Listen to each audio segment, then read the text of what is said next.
Hello everyone, আমি দেবাঞ্জন আর শুরু করছি আরও একটা নতুন ভ্লগ। আজ আমি চলে এসেছি বেথুয়াডহরির ঐতিহ্যবাহী রথের মেলায়। এখানে পৌঁছেই প্রথমে যে জিনিসটা চোখে পড়লো সেটা হলো মানুষের উপচে পড়া ভিড়, চারিদিকে উৎসবের আমেজ, আনন্দ আর উচ্ছ্বাস, এক কথায় অসাধারণ। তার সঙ্গে আজকের মনোরম আবহাওয়াও যেন পুরো পরিবেশটাকে আরো সুন্দর করে তুলেছে। মেলায় ঢুকেই সবার আগে চোখে পড়লো একটি ছোট খুব সুন্দর রথ। সেই দৃশ্য দেখেই ছোটবেলার রথের কথা মনে পড়ে গেল। গরম গরম জিলেপি, মাটির পুতুল, নানা রকমের খেলনা আর সেই চেনা একটা গন্ধ। সত্যি কিছু স্মৃতি কখনো পুরনো হয় না। আর আজকে এই মেলায় গেছিলাম আমি আর আমার দাদা। আমরা ঘুরে ঘুরে সবার প্রথমেই দেখছিলাম এই মেলার সমস্ত জিনিস, যে জিনিসগুলো ছোটবেলায় দেখলেই কত উত্তেজিত হয়ে পড়তাম কেনার জন্য। সেই সমস্ত জিনিস, মাটির পুতুল, খেলনা থেকে শুরু করে কত কিছু। আর এগুলো দেখে সত্যি নিজেকে আর সামলাতে পারলাম না, তাই আজকে একটু ভিডিওই করে নিলাম। আমরা ধীরে ধীরে এগিয়ে গেলাম বড় রথের দিকে। কাছে গিয়ে রথের দড়ি ছুঁয়ে টানার সুযোগ পেলাম। সেই মুহূর্তটা সত্যিই খুব বিশেষ ছিল। তাই আমিও নিজেকে ধরে রাখতে পারলাম না, ছুটে গিয়ে এই রথটাকে গিয়ে টানলাম। রাস্তা জুড়ে তখন রথ আর রথ।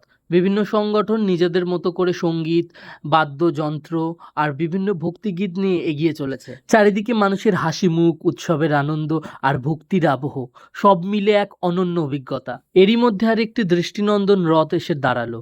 আমরা কিছুক্ষণ দাঁড়িয়ে সেটি উপভোগ। এদের দলটা এত সুন্দরভাবে লাইন করে প্রত্যেকে নাচতে নাচতে এবং গাইতে গাইতে রথটিকে নিয়ে সামনের দিকে এগিয়ে যাচ্ছেন, যেটা সত্যিই দেখার মতো ছিল। এবং রথের প্রতিটা সাজানো এতটাই সুন্দর ছিল, কি বলবো, তোমরা নিজেরাই দেখতে পারছো।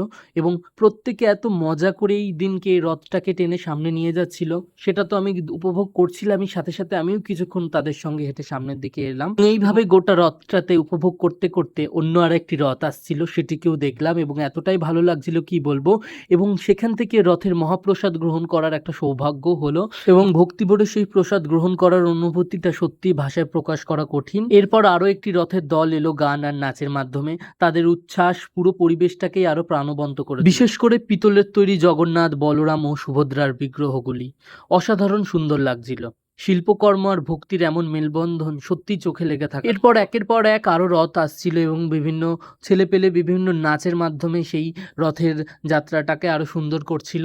তারপরেই আমরা দেখতে পেলাম আরো সুন্দর একটা বিরাট বড় একটা রথ, যেটা মহিলারা টেনে নিয়ে আসছিল এবং খোল করতালের মাধ্যমে তারা এই যাত্রাটাকে আরো সুন্দরভাবে তারা ফুটিয়ে তুলছিল। এই রথটি এতটাই সুন্দর ছিল কি বলবো, চারিদিকে ফুল দিয়ে সাজানো ছিল এবং প্রসাদ হিসাবে সেই ফল বিভিন্নগুলোকে সেই স্থানেই কেটে বিতরণ করা হচ্ছিল, যেটা সত্যিই বেশ ভালো লাগছিল। সব মিলিয়ে আজকের এই বেথুয়াডহরির রথযাত্রা আমার বেশ ভালো লাগলো, বেশ অন্যরকম একটা অভিজ্ঞতা অর্জন হলো।